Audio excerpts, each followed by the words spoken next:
आप सभी लोगों को मेरा प्रणाम। आइए आज हम सब हनुमान जी से सफलता के साथ मंत्र सीखते हैं, जिससे हमारा जो जीवन है वो सार्थक हो। तो हनुमान जी का जो पहला मंत्र है वो मंत्र है, श्री गुरु चरण सरोज रज, निज मन मुकुर सुधार, बरनौ रघुबर विमल जस, जो दायक फल चार। ये जो पहला मंत्र है, इस मंत्र का मतलब है कि गुरु से अपना जीवन शुरू करना चाहिए। और जो कहाँ से हमारा जीवन स्टार्ट होता है, शुरू होता है, वो माँ से होता है। तो माँ हमारी प्रथम गुरु होती है। श्री गुरु चरण सरोज रज, हनुमान जी अपने गुरु महाराज जी का ध्यान करके, उनके जो गुरु थे वो भगवान सूर्यदेव और नारद जी थे। मतंग ऋषि भी उनके गुरु थे, जो सबरी के गुरु थे। तो हनुमान जी प्रातः काल उठ करके अपने गुरु का, अपने परमात्मा का, अपने इष्टदेव का ध्यान करते थे। और ध्यान कहाँ किया जाता है ये आपको पता ही है। ध्यान करने का स्थान यही होता है जो हमारा आज्ञा चक्र है, जिसको त्रिवेणी का संगम भी कहते हैं। जहाँ पर हमारी जो 3 नाड़ियाँ हैं, ईड़ा, पिंगला और सुषुम्ना, इसको सुषुम्ना नाड़ी भी कहते हैं। लेकिन जिनको स्वर के बारे में पता होता है, वो नाड़ियों का जिनको ज्ञान होता है, वो समझ सकते हैं कि इसको त्रिवेणी का संगम भी कहते हैं।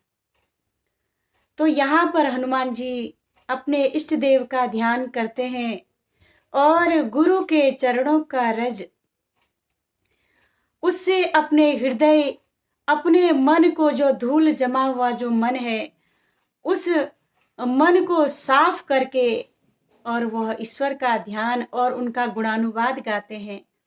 सुबह उठते ही हनुमान जी भगवान का नाम लेते थे और अपने से बड़े जनों को प्रणाम करते थे और उनके सारे कार्य सिद्ध होते थे।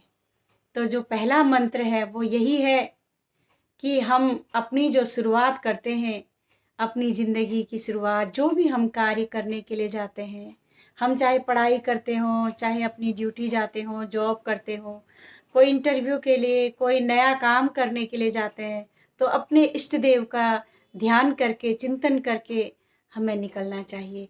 ये हनुमान जी पहले मंत्र में सिखाते हैं। दूसरे मंत्र में उन्होंने क्या सिखाया कि कंचन वरण विराज सुबेसा, कि बहुत सुंदर उनका जो वेशभूषा है, जो पहनावे का उनका, वो बहुत ही अच्छा है। कंचन वरण विराज सुबेसा, कानन कुंडल कुंचित केसा, वो बहुत अच्छा पहनते हैं। और उस दूसरे मंत्र से हमें ये सीखने को मिलता है कि हमारा पहनना ओढ़ना, हमारा जो ड्रेसअप सेंस है वो कैसा होना चाहिए, हमें कैसा पहनना चाहिए। बहुत सारे लोग होते हैं जिनको पहनना नहीं आता, उनके पास कपड़े तो बहुत होते हैं, लेकिन जब वो बाहर निकलते हैं तो बिल्कुल जोकर जैसे बन के चले जाते हैं। बहुत सारे लोग ऐसे होते हैं जिनको ये पता ही नहीं लगता है कि पार्टी फंक्शन में, शादी विवाह में, या कहीं पर किसी की अंतिम यात्रा निकल रही हो, या कहीं और जगह अपनी नौकरी पैसे के लिए जाना हो, तो क्या क्या पहनना चाहिए, उनको वो ड्रेसअप सेंस नहीं आता है। और बहुत सारे लोग होते हैं जिनके पास कपड़े कम होते हैं, लेकिन उनका सेंस बहुत अच्छा होता है, पहनने का जो आइडिया है वो बहुत अच्छा होता है, तो वो पहन लेते हैं। और बहुत सारे लोग होते हैं जिनके पास में बहुत सारे कपड़े होते हैं, लेकिन उनको पता ही नहीं लगता कि उनको कहाँ क्या पहनना चाहिए।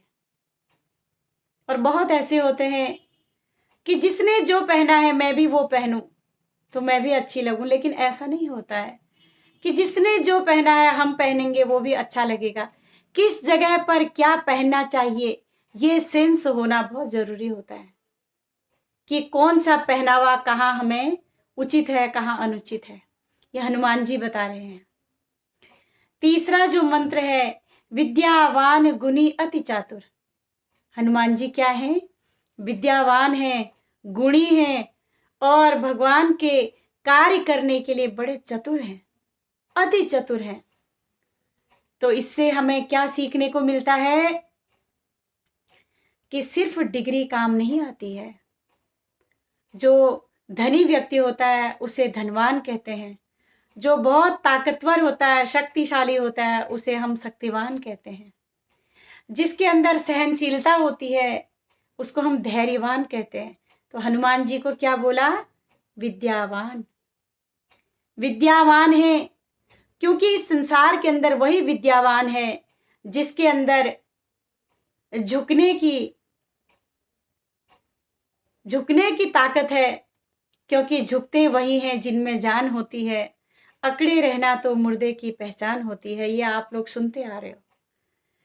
तो जो विद्यावान होते हैं उनके अंदर झुकने की क्षमता होती है, वो अपने से बड़ों का आदर सत्कार करते हैं, उनकी बात मानते हैं, अपने से छोटों को प्यार देते हैं। तो उन्हीं को विद्यावान कहा गया। और वही गुणी हैं जो दूसरे के गुणों का गान करते हैं, उनको गुणी कहते हैं। जो दूसरों के अवगुणों को देखते रहते हैं उन्हें गुणी नहीं कहते। गुणवान किसे कहते हैं? जो सब जगह से गुणों को कलेक्ट करता है, एकत्रित करता है, अच्छे अच्छे गुणों को अपने अंदर ग्रहण करता है, वह गुणी होता है। विद्यावान गुणी अति चातुर। और वो जो बड़े विवेकवान थे, बहुत चतुर थे। ऐसे चतुर नहीं जो संसार के अंदर एक दूसरे को जो बेवकूफ बना देते हैं, ऐसे चतुर नहीं। अपना कार्य निकालने के लिए वो दूसरे को भी बेवकूफ बनाने की, पागल बनाने की कोशिश करते हैं, लेकिन ऐसा नहीं होता है। क्योंकि जो सरल होता है, सरल व्यक्ति को आप पागल नहीं बना सकते हैं। जो सरल और सीधा होता है, क्योंकि सरल पानी जितना सरल होता है उतना ही ज्यादा शक्तिशाली और पावरफुल होता है। बड़ी बड़ी चट्टानों को बहा करके ले जाता है। पानी के अंदर इतनी ताकत होती है, लेकिन सबसे ज्यादा सरल है। किसी भी चीज में आ जाता है। आप जो भी ले जाओ, आप गंगा के किनारे चले जाओ, समुद्र में से आप लोटा ले जाओ उसमें आ जाएगा, गिलास ले जाओ उसमें आ जाएगा। जैसा बर्तन ले जाएंगे वैसा आकार ले लेता है। ऐसा ही जो सरल व्यक्ति होता है वो हर जगह अपने आप को कंप्रोमाइज करता है, हर जगह अपने आप को ढालने की कोशिश करता है। और ऐसे सरल पानी के लिए कोई रास्ता नहीं बनाता, पानी अपना रास्ता खुद बनाता है। जो सरल व्यक्ति होता है वो अपना रास्ता खुद बनाता है, उसका रास्ता कोई नहीं बनाता। ये हमेशा आप ये बात याद रखना कि जो सरल लोग होते हैं, जो सरल होते हैं, उनके काम अपने आप बन जाते हैं। और ये हनुमान जी का जो है, जो तीसरा जो मंत्र है वो यही है कि बहुत सारी डिग्रियां इकट्ठी कर ली, लेकिन नम्रता नहीं आई, व्यवहार नहीं आया, अपने से बड़ों का सम्मान करना नहीं आया, झुकने की कला नहीं आई, तो वह डिग्री बेकार है, वो धरी की धरी रह जाती है। और चौथा मंत्र उनका है, प्रभु चरित्र सुनिवे को रसिया, राम लखन सीता मन बसिया। चौथा जो मंत्र है वो यही मंत्र है कि प्रभु चरित्र, भगवान के चरित्रों को सुनने का बड़ा शौक था उनको, रसिक थे, बहुत आनंद से सुनते थे।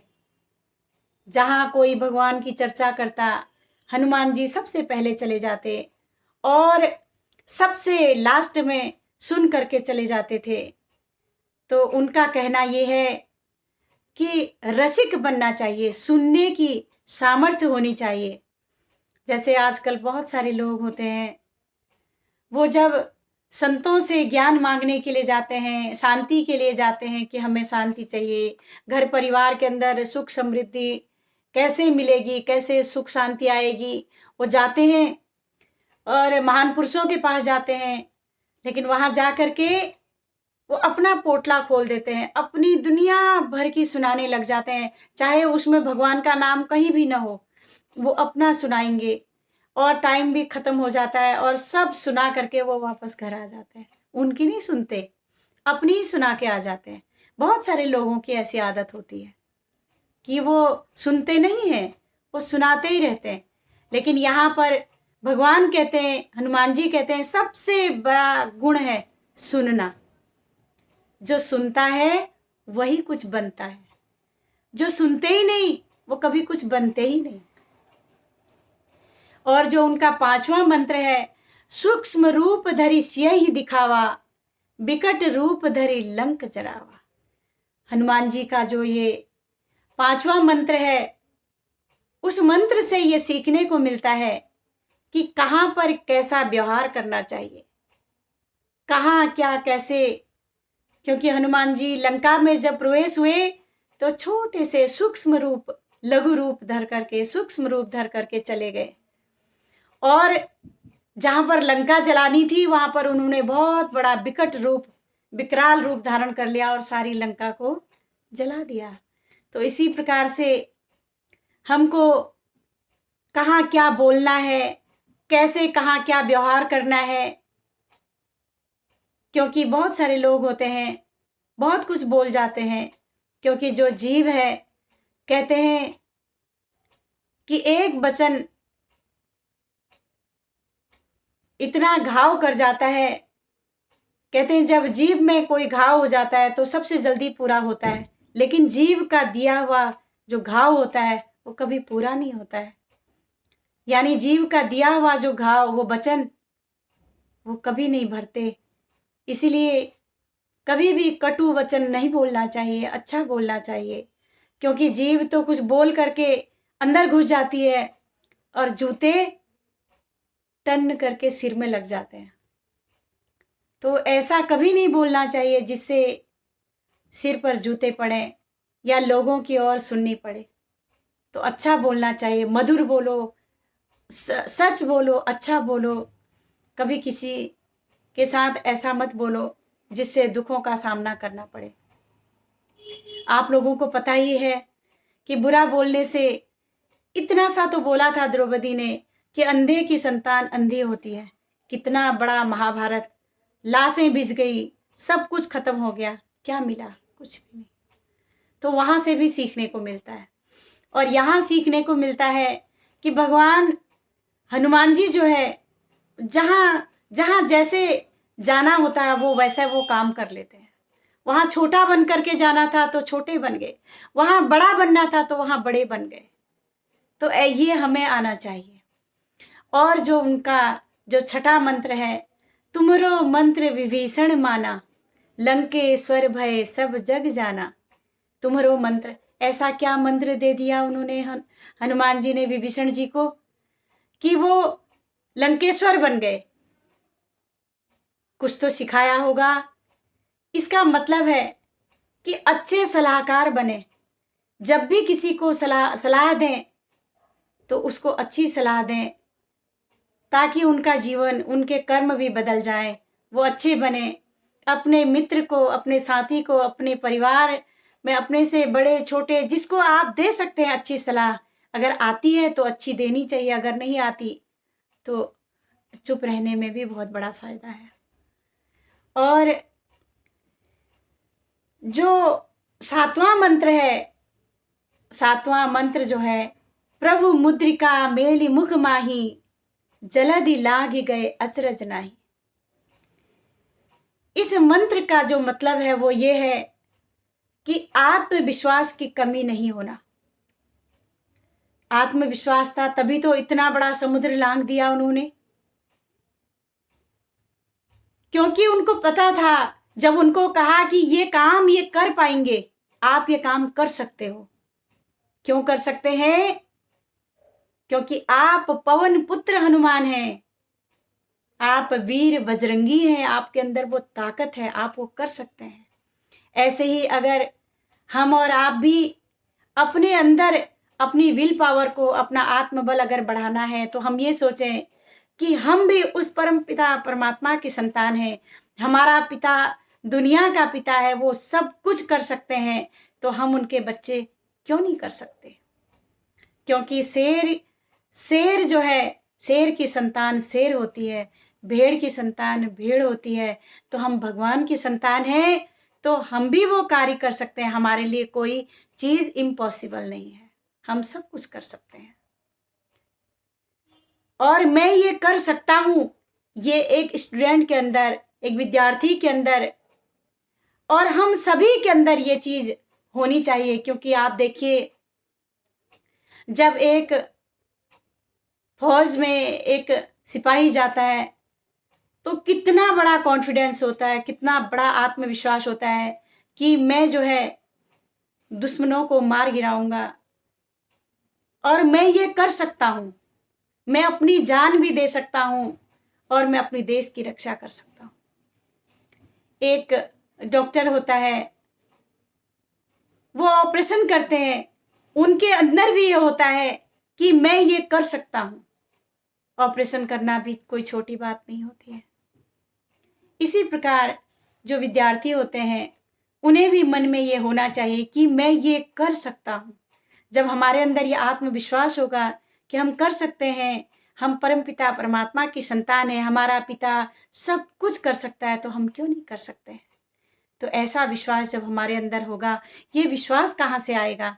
ये ध्यान करने से आता है, ये सुमिरन करने से आता है। जब हम ईश्वर का ध्यान करते हैं, तो वहाँ से ये विश्वास की उन्नति होती है। वहीं पर हमारा जो आत्मबल है, वहीं से बढ़ना स्टार्ट हो जाता है। इसलिए अपने आत्मबल को बढ़ाने के लिए ध्यान करें, ईश्वर का चिंतन करें, मेडिटेशन करें। और आप लोगों को अगर मेरी वीडियो अच्छी लगती हो, तो लाइक कीजिएगा, सब्सक्राइब कीजिएगा, शेयर कीजिएगा। और आप लोग मेरी वीडियो देखते हैं, तो आप लोगों को बहुत बहुत धन्यवाद। प्रणाम।